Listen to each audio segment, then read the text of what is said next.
साथियों, सादर नमस्कार। कवियों और साहित्य प्रेमियों, आप अब तक सुन चुके हैं बाजार में ईश्वर, और इसके बाद झारखंड की प्रतिष्ठित कवयित्री निर्मला पुतुल को इतनी दूर मत बयाना कविता मुझे बेहद प्रिय है। अपने घर की तलाश में काव्य संग्रह, और इसी के साथ नंगाड़े की तरह बजते शब्द। दो काव्य संग्रह बहुत पहले आ चुके थे, और ये मैंने 1.5-2 दशक पहले इतनी दूर मत ब्याहना कविता पढ़ी थी। कवित्री के परिचय के बतौर आप झारखंड से हैं, साहित्य, संगीत, पत्रकारिता और समाज सेवा में रुचि रखती हैं। आपकी रचनाएं प्रकाशित पत्रिकाओं में होती रही, आकाशवाणी से प्रसारित भी हुई। संथाली कविताओं का हिंदी अनुवाद हुआ, अंग्रेजी, मराठी, उड़िया, और अनुवाद होकर के ही हमें हिंदी में पढ़ने को, सुनने को मिल रही है। आपका जन्म संथाल आदिवासी परिवार में 1972 को हुआ, और मेरे बुलावे पर सन 2011 में बूंदी आई थी। राष्ट्रीय सेमिनार में आप मुख्य अतिथि थी। मैं आपकी और ऐसी पसंदीदा कविताओं का पाठ करूँगा। इसके बाद मूल कविता, प्रिय कविता, इतनी दूर मत बयाना, आदिवासियत महिला में, स्त्री में और एक लड़की में किस तरह से प्रतिपादित हुई है, अनुभूत होती है। तो एक जिस पर काव्य संग्रह आधारित है, अपने घर की तलाश में, कवयित्री आदिवासियत को पकड़ती है। घर की तलाश, अंदर समेटे पूरा का पूरा घर, मैं बिखरी हूँ पूरे घर में, पर ये घर मेरा नहीं है। बरामदे पर खेलते बच्चे मेरे हैं, घर के बाहर लगा नेम प्लेट मेरे पति का है। मैं धरती नहीं, पूरी धरती होती है मेरे अंदर, पर ये नहीं होती मेरे लिए। कहीं कोई घर नहीं होता मेरा, बल्कि मैं होती हूँ स्वयं एक घर, जहाँ रहते हैं लोग निर्लिप्त, गर्भ से लेकर बिस्तर तक के बीच, कई कई रूपों में। धरती के इस छोर से उस छोर तक मुट्ठी भर सवाल लिए मैं दौड़ती, हाँफती, भागती, तलाश रही हूँ सदियों से निरंतर अपनी ज़मीन, अपना घर, अपने होने का अर्थ। कविता में निहित है अपने होने का अर्थ। जब घर में नहीं होता, और वैसे घर तब तक नहीं बना करता जब तक एक आदत स्त्री ना हो, एक आदत औरत ना हो। दूसरी कविता देखिए, एकदम पूरा ट्रेंड बदल देती है। बुदन हासदा, दिन रात मेहनत मजदूरी कर जैसे तैसे, गुजर बसर करते कभी सोचा है तुमने कि आखिर अब तक तुम भी वैसे ही क्यों जीते रहे जैसे तुम्हारे बाप दादा जिंदगी भर। आज जबकि दुनिया इतनी तेजी से बदल रही है, तुम लकीर के फ़कीर क्यों बने हो बुदन हासदा। जरा सोचो कि तुम्हारी मेहनत का मोल दूसरे क्यों करते हैं, क्यों आंकते हैं अक्सर कम ही, क्यों वक्त की चोट छलनी हुए मन की छलनी से छान कर देखो, मजदूरी के साथ मिलते रोज रोज की थकान और अपमान को। ये सच है, यह सच है कि कल भूखे रहने की चिंता ने आज गुलाम बना दिया है तुम्हें। पर उससे भी बड़ा सच यह है बुदन हासदा कि आज की चुप्पी कल गूंगा बना देगी तुम्हारे बच्चों को, कल गूंगा बना देगी तुम्हारे बच्चों को। और एक दिन तुम्हारे बच्चे मांगेंगे तुमसे अपने गूंगेपन का जवाब। सदियों से ये कौम, ये समुदाय शिक्षा के बिना तो अंधेरे में रहा ही, लेकिन इसके अभाव में गूंगा होकर के अलग रहा है। इसलिए पंक्ति बड़ी सार गर्भित है, आदिवासियों की उड़ेल कर रखती है बार। बुदन हासदा कि आज की चुप्पी कल गूंगा बना देगी तुम्हारे बच्चे को, और एक दिन तुम्हारे बच्चे मांगेंगे तुमसे अपने गूंगेपन का जवाब। क्या तुम्हारे सपनों में गड़ता नहीं उसका उदास बचपन। बुदन हासदा एक ऐसी प्रतीकात्मक कविता है जैसे प्रतीक के रूप में किसान होरी गोदान का नायक होता है, कुछ इसी तरह से आदिवासियत को निरूपित करती बुदन हासदा। ये कविता बहुत कुछ बयां कर देती है। और उतनी दूर मत बहाना बाबा, उतनी दूर मत बहाना बाबा, ये कविता में एक लड़की अपने पिता से क्या अपेक्षा करती है, क्यों करती है, इसके सारे सवाल जवाब निहित है। और एकदम उसके समझ में आती है जो शहरी पाठक कवि हृदय है। ये कविता दूर तक मार करती है और जंगल को जैसे बाहर निकाल करके ले आती है।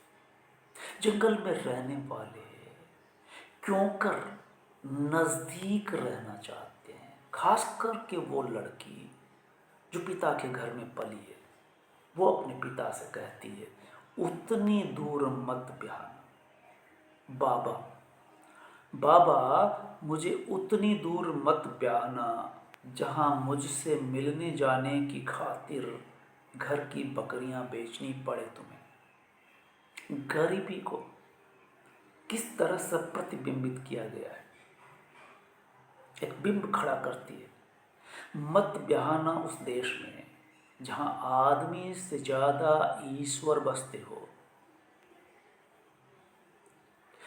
केरकेटा की कविता हमें याद हो आती है, पिछले वीडियो में सुनी थी, कुछ उसकी गूंजियाँ दिखाई देती है।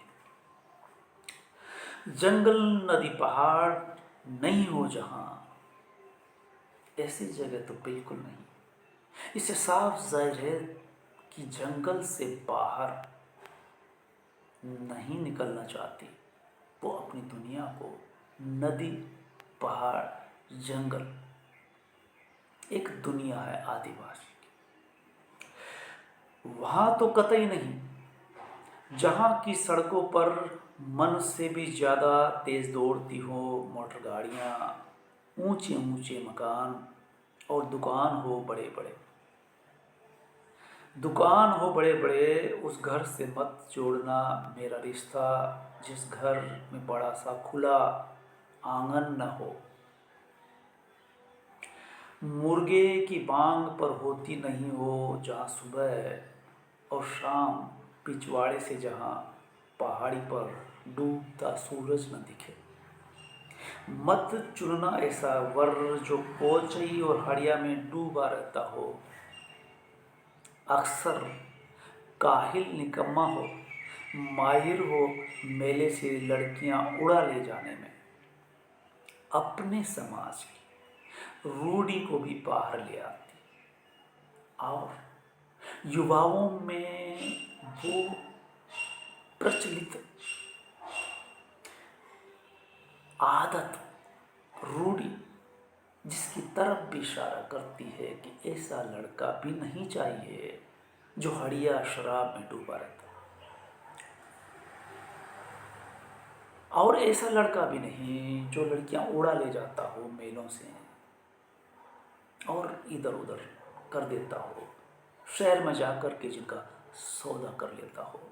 ये आज आदिवासी महिला की बहुत बड़ी विडंबना उभर करके आई है। कोई थारी लोटा तो नहीं कि बाद में जब चाहूँगी बदल लूँगी अच्छा खराब होने पर। ये कोई खरीदी हुई चीज़ नहीं है, ये बाजार में नहीं मिलती। एक बार जिससे बांध दिया, जिससे नाता जोड़ दिया, वो बार बार बदला नहीं जाता, तोड़ा नहीं जाता। इसलिए एक बार ऐसा रिश्ता हो, सोच समझ कर, देखभाल कर, जो बात बात में बात करे लाठी डंडा की, निकाले तीर धनुष कुल्हाड़ी, जब चाहे चला जाए बंगाल, असम या कश्मीर। ऐसा वर नहीं चाहिए हमें। जो विस्थापित होते हैं, एक वो जो विस्थापित किए जाते हैं, एक वो जो काम की तलाश में बाहर निकलते हैं। ऐसी आकांक्षा, एक इसी आकांक्षा पाले लोग देश छोड़ करके विदेशों में चले जा रहे हैं। Australia, Canada, America, Japan, China, Ukraine, कहाँ नहीं पहुंच रहे हमारे लड़के। ये सवाल है उस सरकार पर कि वो समुचित शिक्षा की व्यवस्था भी नहीं कर पा रही है कि ऑस्ट्रेलिया, कनाडा और चाइना, बंगाल तक भी हमारे युवा चले जा रहे हैं सपनों की तलाश में। सवाल ये उठता है कि समझना चाहिए उन युवाओं को कि अपनी धरती, अपनी आबो हवा क्या होती है। ऐसा वर नहीं चाहिए हमें। और उसके हाथ में मत देना मेरा हाथ, और उसके हाथ में मत देना मेरा हाथ जिसके हाथों ने कभी कोई पेड़ नहीं लगाए। ये बहुत ही कांटे की बात है। एक आदिवासियत, एक आदिवासी दर्शन जिसे कहते हैं कि पेड़ से मोहब्बत, जंगल से मोहब्बत, नदी से मोहब्बत, अपनी झोंपड़ी से, उन हर पेड़ पौधों से जो हरियाली बिखेरते हैं, महुआ जो उनको खाना पीना बहुत कुछ देता है। और ऐसा व्यक्ति तो बिल्कुल भी नहीं जिसके हाथ में मत देना मेरा हाथ, जिसके हाथों ने कभी कोई पेड़ नहीं लगाए, फसलें नहीं उगाई, जिन हाथों ने दिया नहीं कभी किसी का साथ, किसी का बोझ नहीं उठाया। और तो और जो हाथ लिखना नहीं जानता हो, ऐसे हाथ, ऐसे अनाथ, आज से आम नहीं, आज से आदिवासी। इसी तरह का एक दुनिया मेरे आगे जनसत्ता में मैंने 8-10 साल पहले लेख लिखा था, उसे याद आया, ऐसे हाथ और आज से आदिवासी। सीखने और सिखाने की जरूरत है। उसके हाथ मत देना कभी मेरा हाथ, ब्याना हो तो वहाँ ब्याना, वहाँ ब्याना जहाँ सुबह जाकर शाम तक लौट सको पैदल। मैं जो कभी दुख में रहूं इस घाट, तो उस घाट नदी में स्नान करते तुम सुनकर आ सको मेरा करुण विलाप। कितनी जबरदस्त कविता की पंक्ति है। इस पार और उस पार नदी अक्सर जिलों का, प्रदेशों की सीमा बनाती है, देश विदेश की सीमा बना देती है। अगर तुमने ब्याह दिया नदी के उस पार भी तो कबूल है कि इस घाट से अगर मैं आवाज़ दूं तो तुम तक पहुंच सके, मैं आह भरूं तो मेरा दर्द तुम्हें सुनाई दे सके। इतनी दूरी कि मेरी आवाज़ तुम सुन सको, इतनी दूरी कबूल है मुझे। सुनकर आ सको मेरा करुण विलाप, महुआ का लठ और खजूर के गुड़ बनाकर भेज सकूं संदेश तुम्हारी खातिर। और जब कभी घर में ऐसा कुछ बने गुड़ से मीठा, गुड़ बनाकर भेज सकूं संदेश तुम्हारी खातिर, इधर उधर से आते जाते किसी के हाथ भेज सकूं कद्दू, कोहड़ा, खेकसा, बरबट्टी।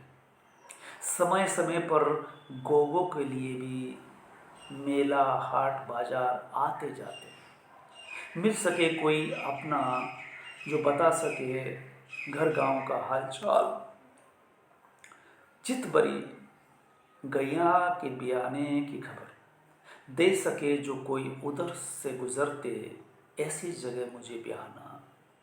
यानी जो कुछ मेरे घर में बने, अलग हट करके बने, जो कभी कभार बने, तो मेरे हाथों से बनी हुई चीज तुम तक पहुंचा सकूं। बुढ़ापे की लाठी लड़का बेटा नहीं बेटियां हुआ करती, और आदिवासियों में बेटी की एक महत्वपूर्ण भूमिका रही है, जो यहाँ पर एक संताली कवयित्री उठा रही है। उस देश में ब्याहना जहाँ ईश्वर कम आदमी ज़्यादा रहते हो, बकरी और शेर एक घाट में पानी पीते हो, जहाँ वहीं ब्याहना मुझे। ये पंक्तियाँ बहुत कुछ कह देती है। एक शास्त्र निहित है इसके अंदर कि धर्म के बहाने ईश्वर गढ़ा गया और ईश्वर के बहाने डर लोगों के अंदर भर दिया गया, ब्रेन वॉश कर दिया गया। ऐसे घर गांव से भी दूर रखना, बहुत कुछ कह दे रही है कवयित्री। उसी के संग ब्याहना जो कबूतर के जोड़े और पांडु पक्षी की तरह रहे हरदम साथ, घर बार खेतों में काम करने से लेकर रात सुख दुख बांटने तक। चुनना बरेसा जो बजाता हो बांसुरी सुरीली और ढोल मांदल बजाने में हो पारंगत।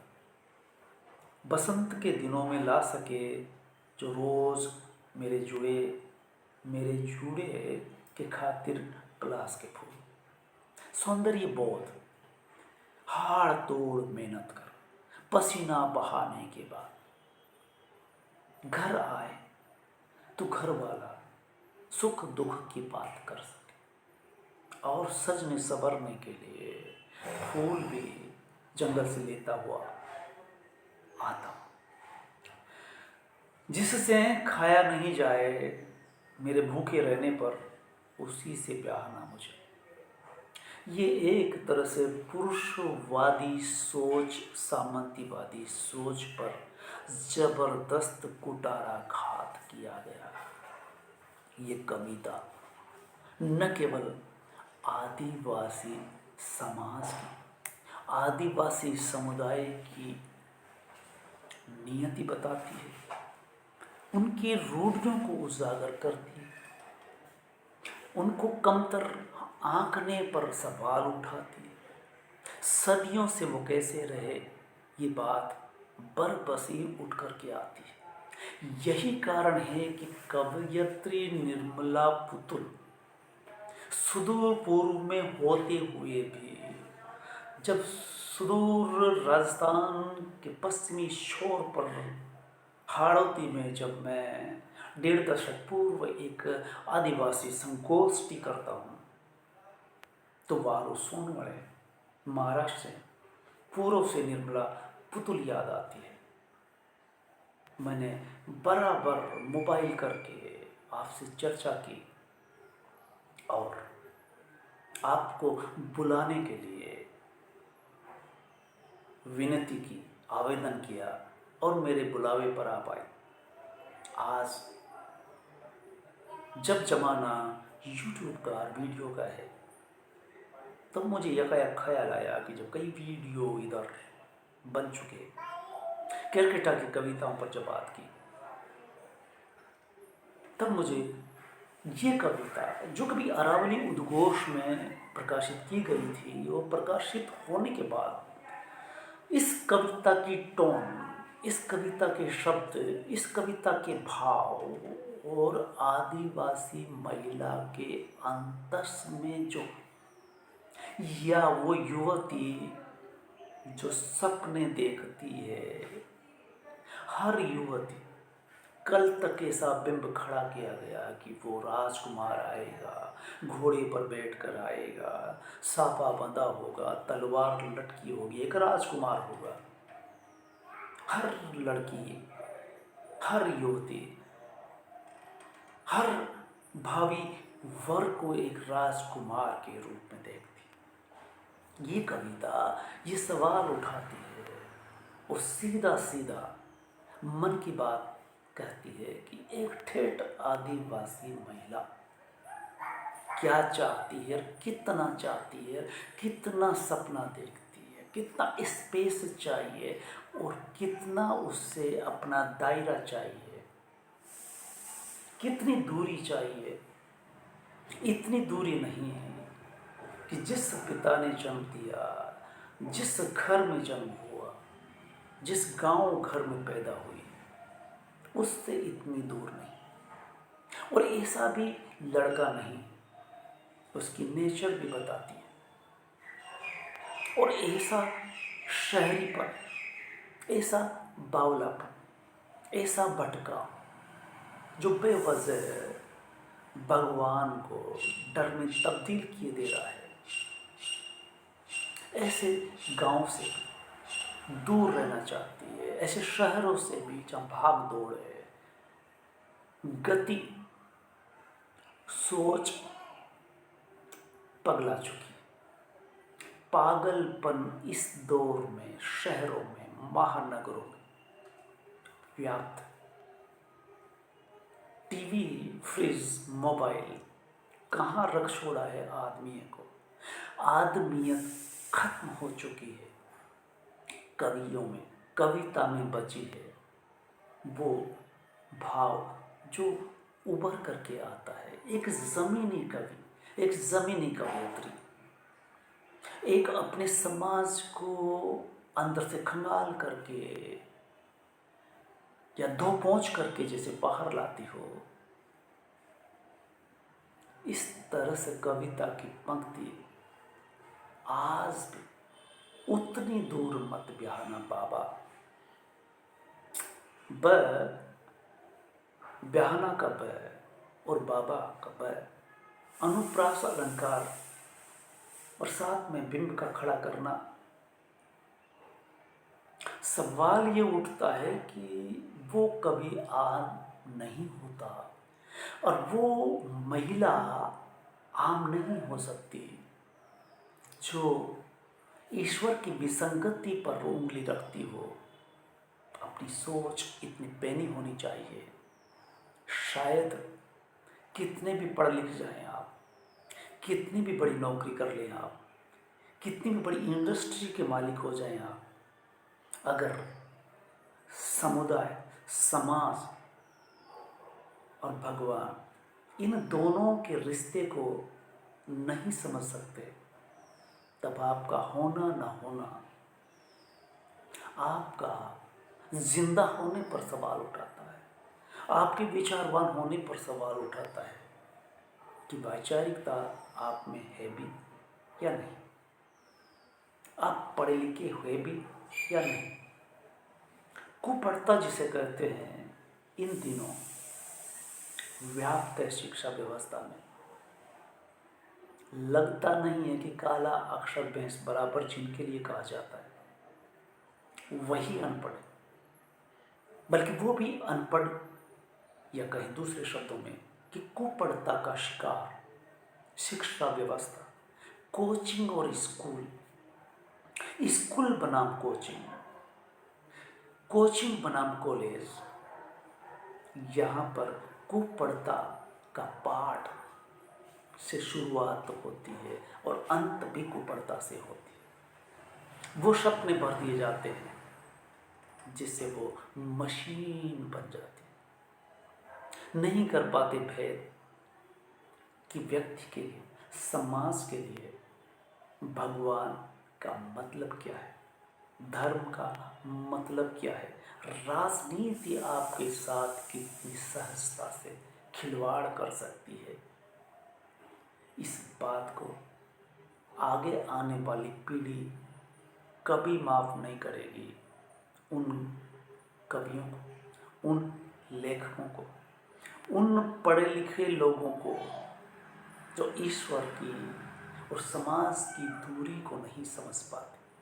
कवयित्री ने सही सवाल उठाया है कि उस गांव में, उस घर में नहीं जहाँ आदमी से ज़्यादा ईश्वर बसते हो। इस अर्थ में केरकेटा की जो कविता संग्रह आया है, उससे कभी इस विषय पर हम पुनः मिलेंगे और इसके भावबोध को समझने का प्रयास करेंगे।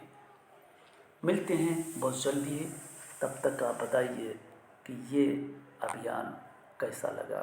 निर्मला पुतल का उतनी दूर मत ब्याहना बाबा के बहाने। धन्यवाद।